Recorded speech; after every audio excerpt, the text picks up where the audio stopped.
We do not require a guest list. You do not. So this is a big misconception with us, and I think I answer this, and I'll answer this 2 reasons. We do not require a guest list. What we do is ask you for. We prefer one, and we suggest. Reason being, I'm gonna be very candid here. Unfortunately, people do not respect your time and or your money. We have a culture in New Orleans where most folks feel as though that they can invite someone else to your event. Yep. I'm going to my cousin's party. You want to come? They don't understand that you have just selected to invest in them in unlimited drinks and food. Not they new boo, not they partner, not they homegirl, not they cousin from the other family that you don't know, or they co-workers. We've seen it all. Yeah. Where they are choosing to be disrespectful to your pocket by saying, hey, I'm going over here, you want to come.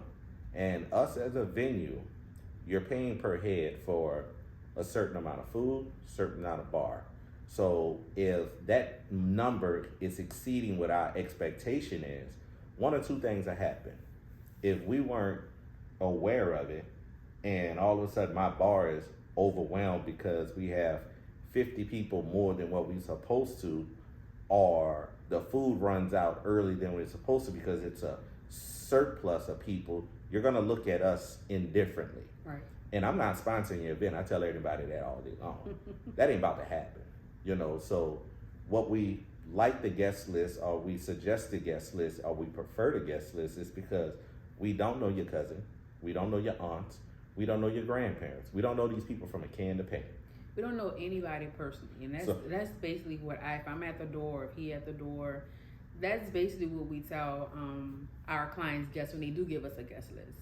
And if someone's name happens to not be on that guest list, I always say ma'am, I don't know you personally. I can only do what my client asks me to do, and this is the reason why we have a guest list. A guest list also is there to put in place mainly so the people who you don't want to be in there, right, it's not in there. Because again, we don't know anybody personally. So it's important for us, like we stated before, that you have the best experience at our venue for your event, right? You're paying to have the best experience at our venue. And so once you get in that space and you're having a good time and you're enjoying your guests and you're enjoying the food in the bar, we don't want to have to come in and say, hey, you paid for 100 people, but you got 100 people at the door. Mm. That's kind of not, what we want to do. And we also want to be more than prepared for your guests that's coming in. So have more than enough food, to have more than enough staff. So again, you can enjoy your event. So that's why we prefer you to have a guest list, but it's not required. And we're not going to look for you. In any client from the past that may be observing this video can attest. Once you give us a guest list, I'm not coming to look for you. Man, woman, or child. I'm not. Enjoy your party because going back to consultations, we understand why you're having this birthday party. We understand why you're electing to get married. Right. And more than likely, this journey of stress hasn't been on us as vendors. Right. It's been your family. That's always going to be your number one stress factor. No matter what kind of event you have, it's always going to be your guests. It's always going to be your guests and your family that always gives you that big headache for planning an event. If you hire the right vendors, when you hire the right vendors, you don't have to worry about anything. It's mainly the people that that's the closest to you that gives you the biggest headache. So having that guest list in place helps us to help you not have that headache. And I can truly state this 100% of the time. It's been less than 10 people that have exceeded their guest list to the point where they didn't enjoy less than 5 times. No, I'm gonna say less than 10.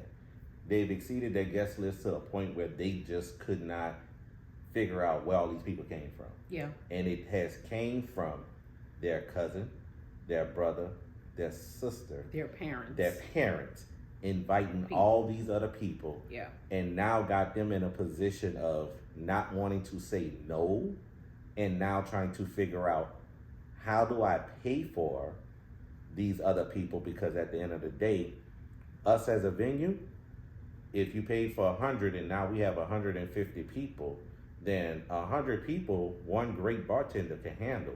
So now we have to find a secondary bartender because it now became 150 people. So 50 people is a lot of people. Yes. 25 people is a lot more people. And even with that, because we, again, as we stated before in our previous question about your food service and your bar service, we're going to prepare more than enough food for the number of guests that you have paid for.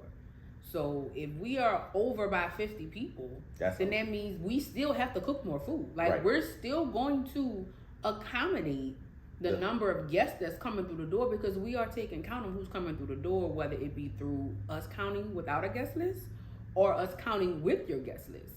And at that point, we're going to accommodate it. So it's the matter of us knowing, you knowing, we're all being on the same page so that we can be prepared at the beginning and not have to actually scramble. And I don't want to use the word scramble because you're not going to see us scramble. But yeah, when we know it's more than enough people, we scrambling because we gotta figure it out. We want that level of service to still be met, even though we're over the number that wasn't expected. Not only met, but exceeded. Right.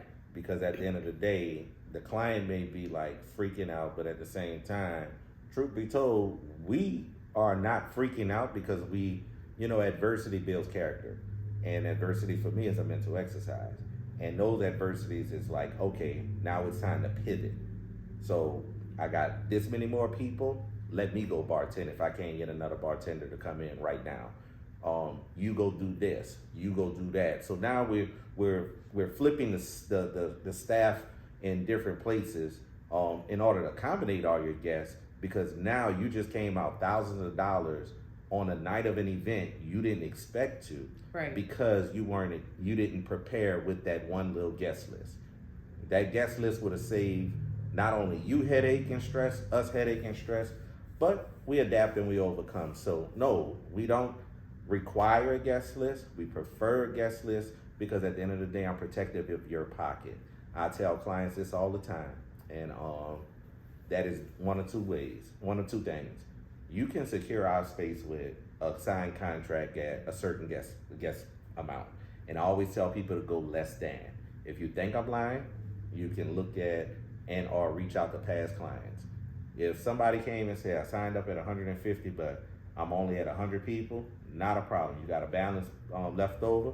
We're going to drop it down to 100 people. You got a guest list, because I want you to pay for and have the experience, not feel as though I need to find 50 people because I'm contractually bounded to this venue. Correct. For that dollar amount. Correct.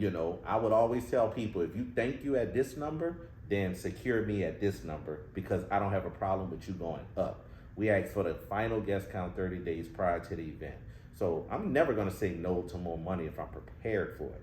But I'd rather you have an expectation of, okay, I'm inviting 150 people, but I'm secured at 125.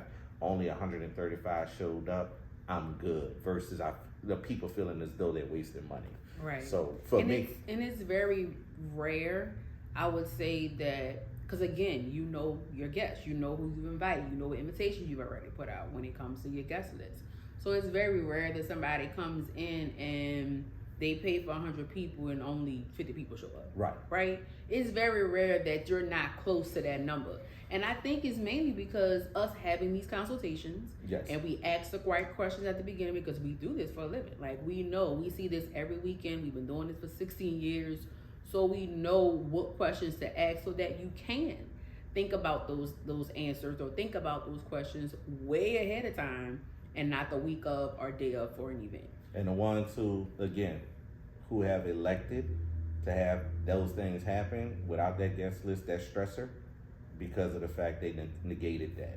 Yeah. And they regretted it. Immediately they regretted it. But it's funny, this was the longest topic thus far of conversation, because quite honestly, your stress level can be negated tremendously, because your biggest headache will be your guests, is just by telling them two things. It is an intimate event, and your name needs to be on the list in order to enter. People from out of town won't tell you, oh, I think I'm coming. No, they're gonna respect your mind and go, you know what? That weekend I can't make it. I love you. I'll see you on the next one. Versus, let me see. Cause see, let me see makes them think that your event isn't important. Right. But if you saying, hey, I'm having a private, intimate event, I want you to attend. And an RSVP is Yes. required. If you Yes. put that in your invitation, whether you have a digital one or whether you have a printed invitation. Conversation, they will respect your time and your money, and that's when you're gonna have a more accurate account